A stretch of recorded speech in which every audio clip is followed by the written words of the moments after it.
sobre esta pregunta. En primer lugar, ¿qué significa estado de bienestar con la que está cayendo ahora mismo? Quizás, estuve mirando un poquito en internet, en el año 42 se acuña el término, parece que se lo atribuyen al arzobispo Temple, que en el Reino Unido quería usar welfare state para no usar social stat alemán, ni tampoco el status social italiano, y tampoco el sueco Folkhemmet. Aquí hay alguien que habla sueco al fondo, creo, que significaría la casa del pueblo. Pero en todo caso, pues nos estamos encontrando con un término que yo creo que después de la Segunda Guerra Mundial significaba algo concreto, ¿no? Una expectativa de implicación del Estado en el bienestar de los ciudadanos. Yo no sé si también por eso en España nuestra Constitución dice que somos un Estado social y democrático de derecho. No sé si es el social stat alemán que se planteaba. Bueno, en todo caso, entre la burbuja de los años 2000 y la crisis y la austeridad del 2010, hay que revisar el término, Juan. Debemos empezar a aclarar a qué nos referimos cuando hablamos de estado de bienestar. Quizás tiene que ver con la lucha contra la pobreza, o danos una primera iluminación en este tema.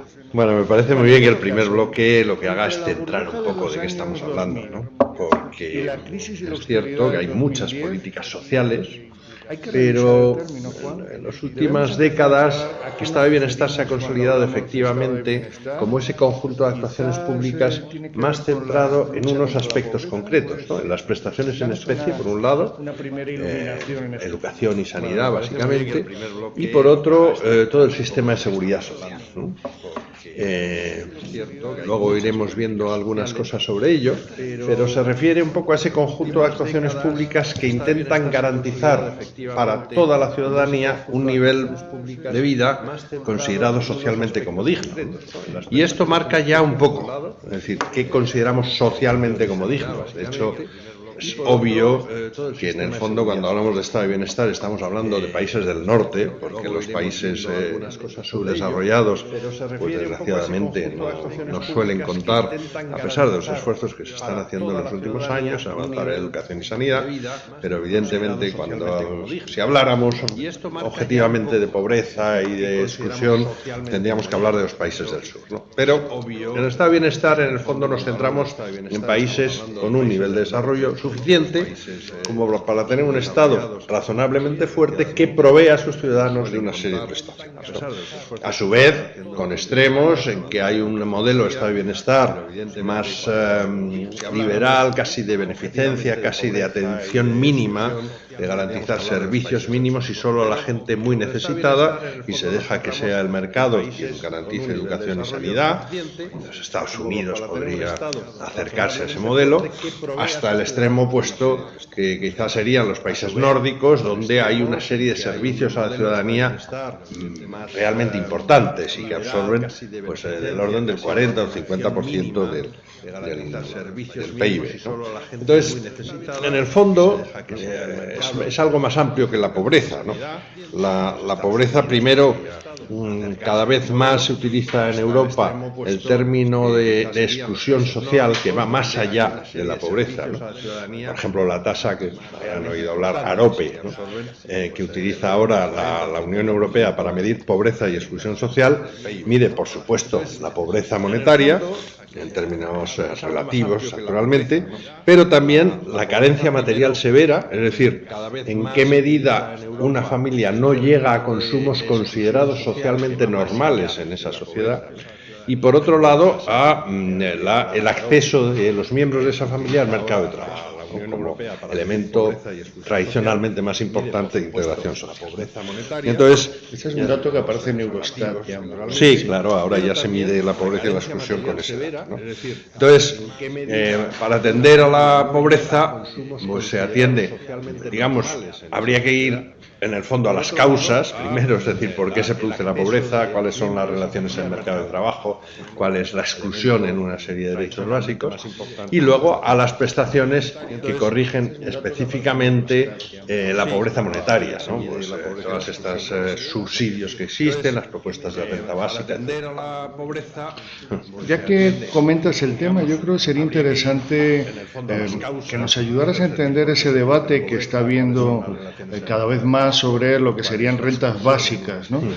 Sé que es un tema que aparentemente tiene poca relación con los problemas más estrictamente sanitarios, pero en el fondo, en realidad la pobreza posiblemente es uno de los mayores factores de riesgo para la salud pública, ¿no? Aunque no se considera habitualmente como digamos, un factor de riesgo convencional.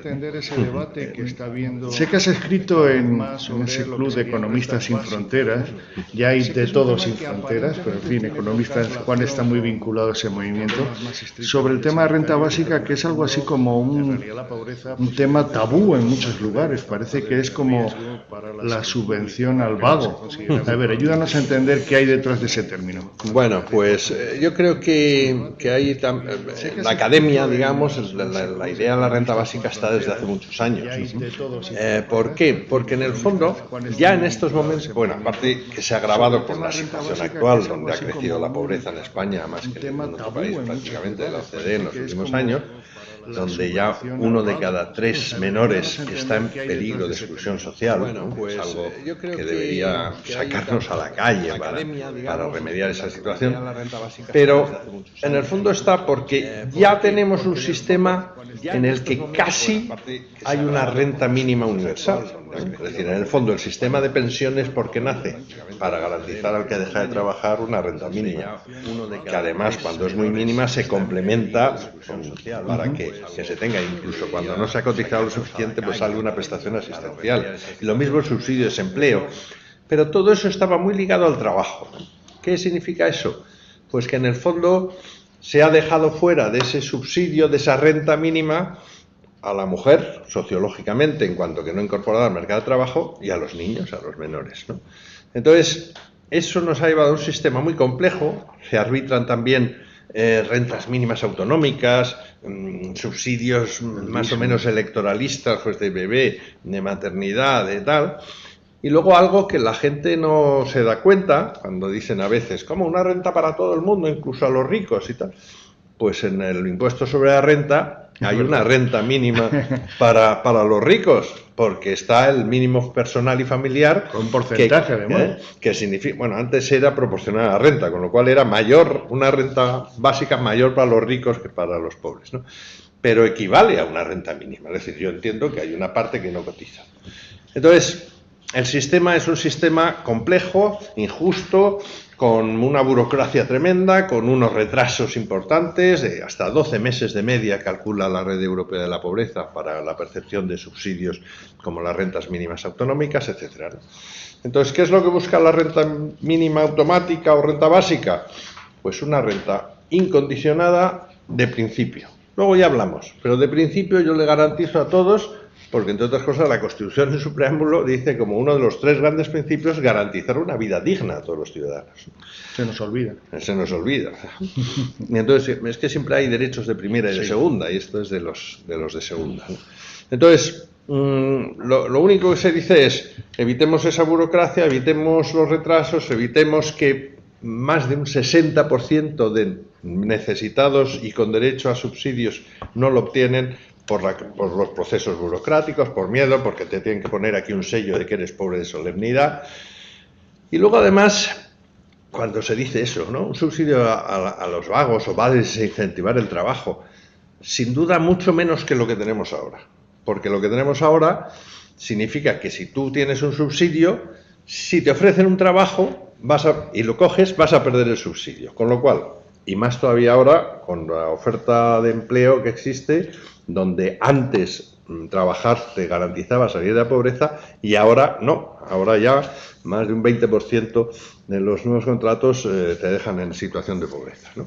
Entonces, ¿qué pasa? Que mucha gente pierde dinero cogiendo el empleo, con lo cual lo lógico es que diga, pues prefiero quedarme en el subsidio, es lo que se llama eso, la trampa de la pobreza, que entras en un círculo de personas subsidiadas porque el mercado no te ofrece otra cosa, ¿no?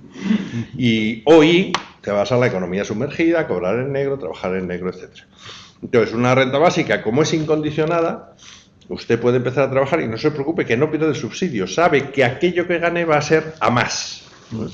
Lo cual, según todos los estudios y todos los modelos, significa sin duda más incentivo al trabajo que cualquiera de las fórmulas existentes, ¿no? Y la gran pega, ¿eso es financiable? Entonces, hay distintas propuestas, las de la red de renta básica, que lideran personas en Cataluña, pues quizá es demasiado maximalista para mí, porque implica una reforma a fondo del impuesto sobre las rentas personas físicas. Y entonces, la propuesta que yo estoy defendiendo es fijar una renta mínima en el entorno de los 400 euros, que son más o menos las prestaciones asistenciales, para una persona adulta, y un 30% de eso para un menor, que obviamente cobraría la persona mayor de la que dependiera, ¿no? Es decir, que para una familia de dos mayores pues significa algo más de 1.000 euros, que nos sitúa en una media razonable con respecto a Europa, ¿no?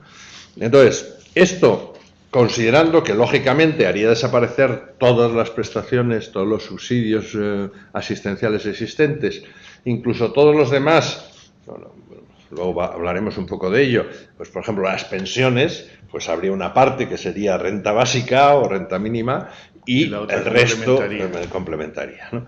Eso por sí solo cubriría ya el 50% de lo que se necesita para pagar a todo el mundo una renta básica.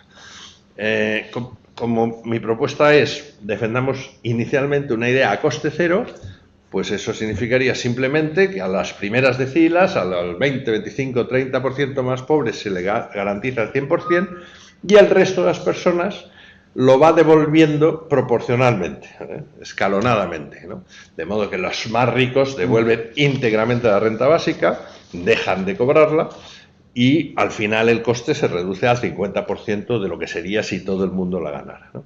Este es un sistema que permite su implementación relativamente fácil. A través de retenciones en renta se financia ese 50%, es decir, no es decir hay que esperar el año que viene, sino automáticamente.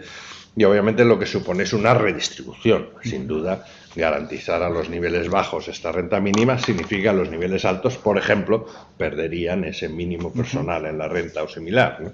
Es decir, que es una medida viable y como tú bien decías, o sea, supongo que volveremos luego sobre ello, la situación de las familias de pobreza, de exclusión, etcétera, afecta a la salud, ¿no?